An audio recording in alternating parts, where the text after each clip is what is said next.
In our last video, we looked at combating multicollinearity, and we saw how we could use our r-squared value to help us determine if multicollinearity exists. In this video, we want to start looking at choosing the best model. Now, when we were conducting simple linear regression, there was only one model that contained a predictive variable available to choose. So r-squared could be used to determine the percent of variability in y explained by x. But in multiple linear regression, we have many models from which we can choose. In fact, there are k predictors, and so there exist a possible 2 to the k models. One method we might use to choose the best model is to choose the model with the highest r-squared value. If we recall, r-squared is simply 1 minus the sum of squares residual over the sum of squares total. But is there a problem with this? Well, the answer is yes. How is r-squared impacted? Well, in multiple linear regression, r-squared can be misleading because increasing the number of explanatory variables will increase the value of r-squared, regardless of whether these values add anything to the model. This is because by increasing the number of explanatory variables, our sum of squares residual is decreased, and this causes r-squared to become closer to 1. So in order to avoid this problem, we're going to provide a penalty for each regressor coefficient in our model. And we're going to call this our adjusted r-squared model. So while we may have a high r-squared variable, it may include variables which aren't needed. So instead, in multiple linear regression, we'll use our adjusted r-squared to determine our explainable percent in variability. Now, r-squared adjusted is going to be 1 minus the sum of squares residual over residual degrees of freedom divided by the total sum of squares over n minus 1. So let's take a look at what we mean. Now recall, in our last example, we created this data set called YEX. And if you recall, we had this x5 variable that we saw was highly correlated with x1. Well, let's see what happens when we look at our r-squared value here. And so we're going to run our linear model on this, and we're going to take a look at our summary. And notice, our multiple r-squared here says we have 0.9965, whereas our adjusted r-squared says we have 0.9963. So how might we go about calculating this?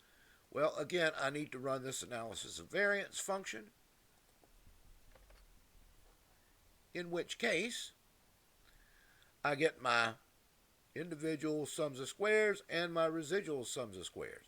So my sum of squares residual here, 19426. I have 100 observations. I have 5 parameters. I have the 94 total degrees of freedom. My sum of squares total is just going to be the sum of these individual sums of squares. And so when I calculate r-squared here, 0.99648. Now our summary said 0.9965. This is relatively close.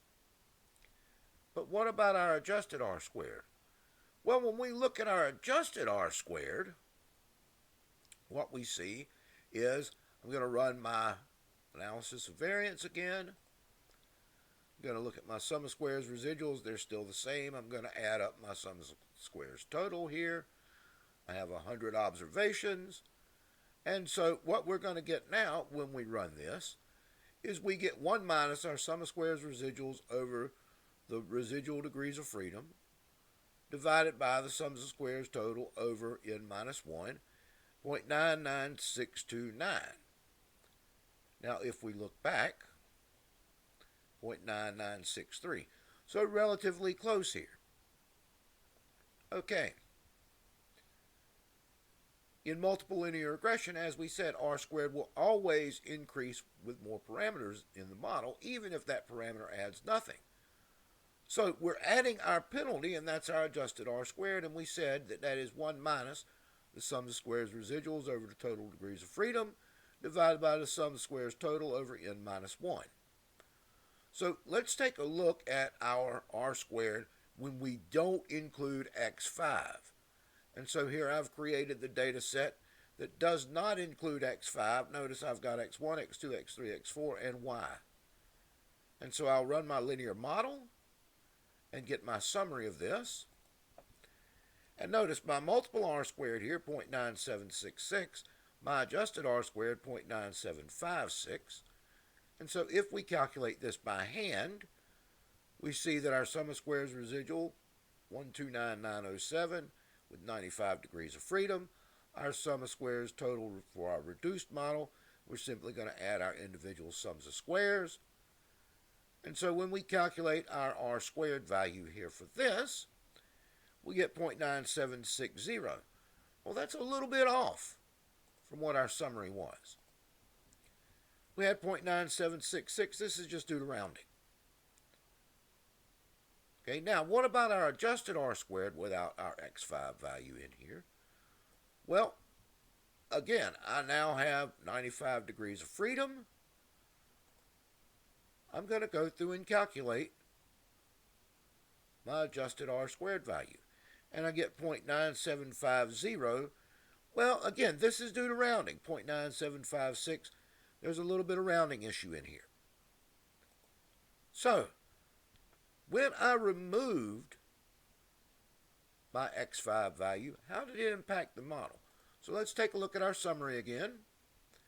Multiple r squared, 0.9965, adjusted r squared, 0.9963.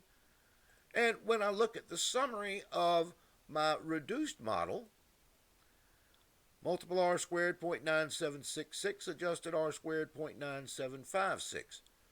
So, we went from a multiple r squared, or our r squared value, if you will, 0.9965 with x5 in the model, to 0.9766. We did not add very much to the model. But if we look at the change in our adjusted r squared, 0.9963 to 0.9756, well, it's not that big of a change here. And so we want to use adjusted r squared when we're looking at the percent of variability in y that's explained by our regressor variables. Okay, that's it.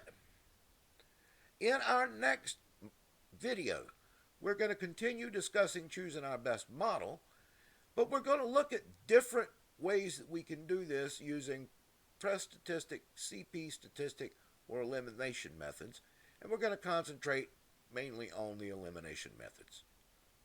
See you then.